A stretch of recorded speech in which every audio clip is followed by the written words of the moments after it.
Soyez bénis et rendons gloire à l'Éternel. Yahweh, notre Père céleste, assis sur son trône. Celui-là donc la parole ne reste pas en l'air, car il a dit lui-même que sa parole ne reste pas en l'air. Il a dit lui-même que la Côte d'Ivoire lui appartient.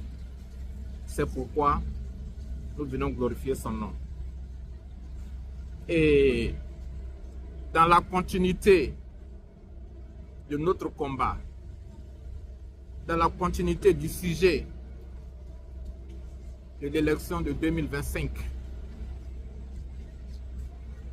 je vais partager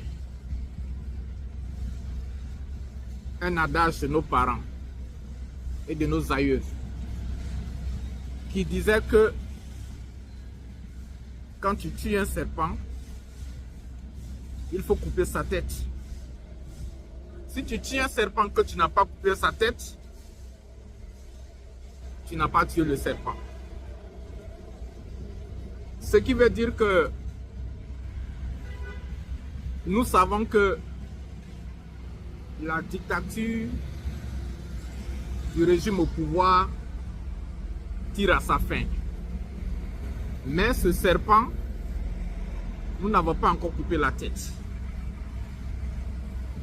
Et tous les Ivoiriens épris de paix et de justice, tous les Ivoiriens épris de changement pour 2025, au nom des planteurs de Côte d'Ivoire, des planteurs de café cacao, qui sont payés à la baisse, contrairement à tous les producteurs de café cacao en Afrique.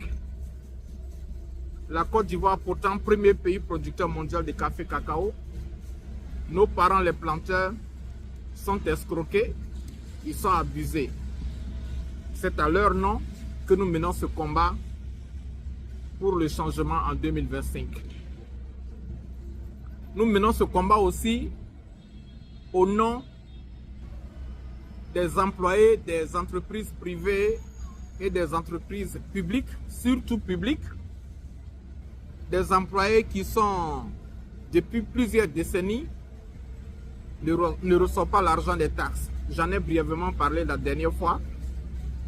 Mais il faut dire que pour ceux qui ne le savent pas, parce que le gouvernement abuse de vous, quand tu travailles, le gouvernement coupe une certaine somme qu'ils appellent les taxes sur ton salaire. Et c'est cet argent-là qu'ils te coupe comme les taxes. À la fin de l'année, on doit te le remettre. Mais en Côte d'Ivoire, d'après nos informations, d'après les renseignements que nous avons reçus, depuis plus de 10 ans, les employés ne reçoivent pas cet argent. Et ce n'est pas normal. Donc c'est au nom des fonctionnaires de Côte d'Ivoire qui ne reçoivent pas leur salaire dans son entièreté, qui ne reçoivent pas leur argent de taxe, que nous menons ce combat pour la libération de la Côte d'Ivoire et pour surseoir les élections que le RDR et le parti, le régime au pouvoir veut nous imposer, alors que la liste électorale est truffée de fraude, alors que la CEI est partisane. Et c'est au nom de ces irrégularités que nous menons ce combat.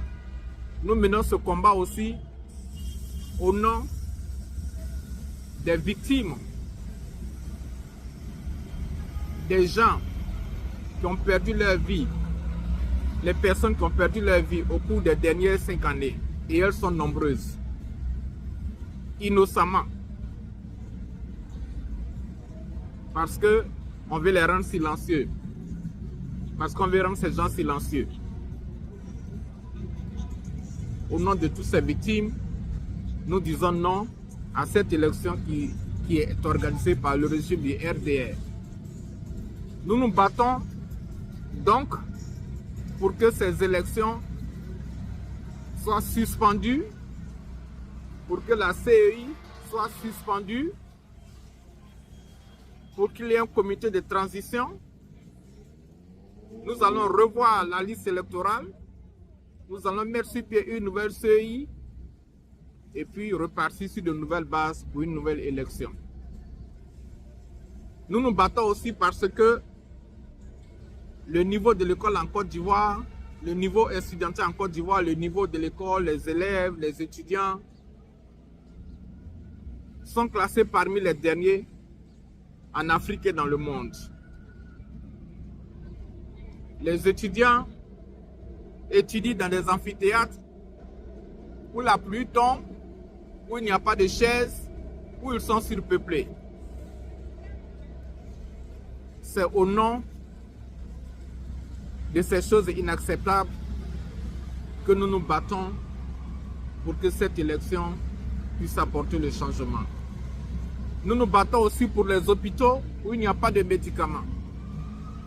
Parce que dans tout pays, et surtout en Côte d'Ivoire, les pauvres ne doivent pas mourir à l'hôpital parce qu'ils n'ont pas d'argent pour se soigner. Ce n'est pas normal. C'est pour ça qu'on a un gouvernement, c'est pour ça qu'on a un service social. Et nous nous battons pour changer ces choses et c'est pour ça cette élection égale changement.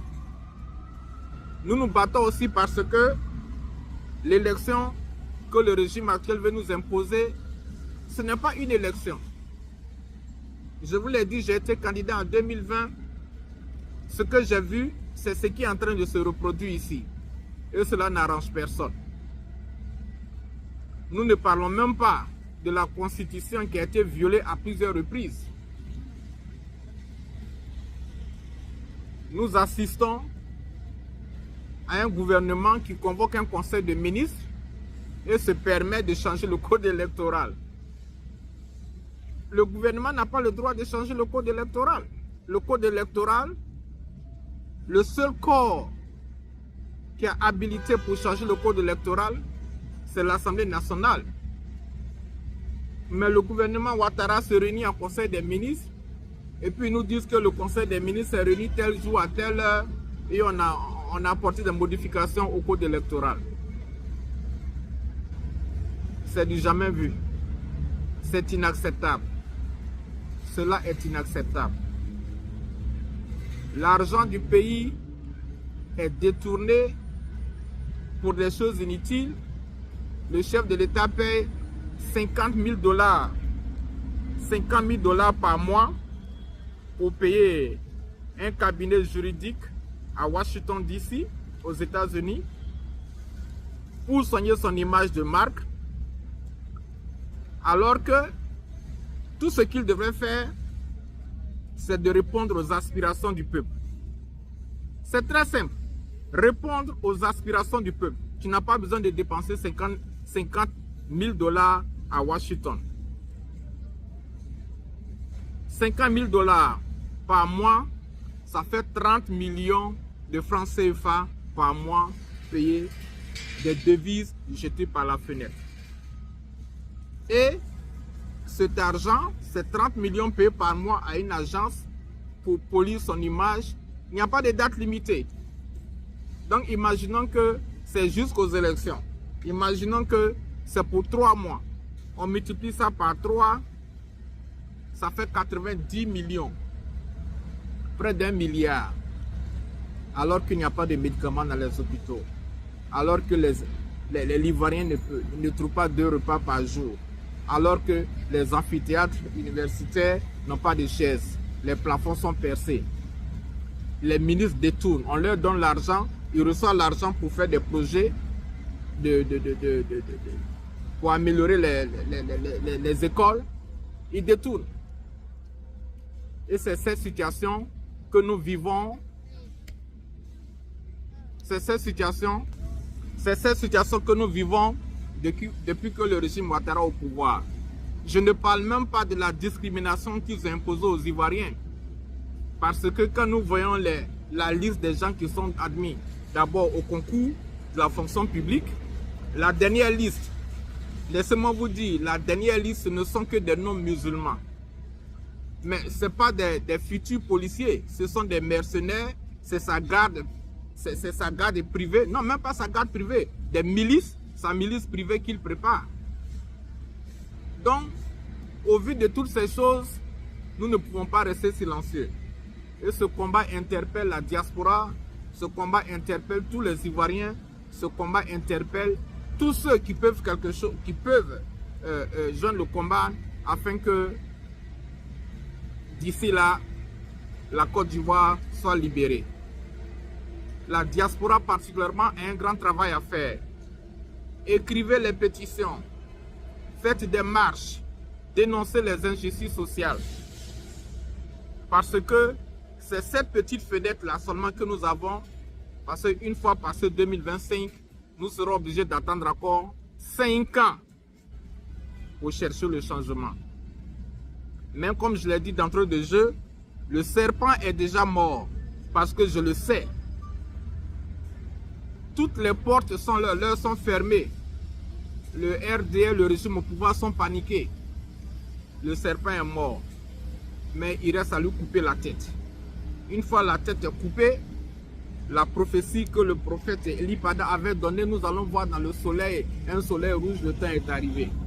Mais moi-même, je sais déjà, depuis les renseignements que je reçois à Washington, que le temps est arrivé pour la libération de la Côte d'Ivoire. Dieu vous bénisse.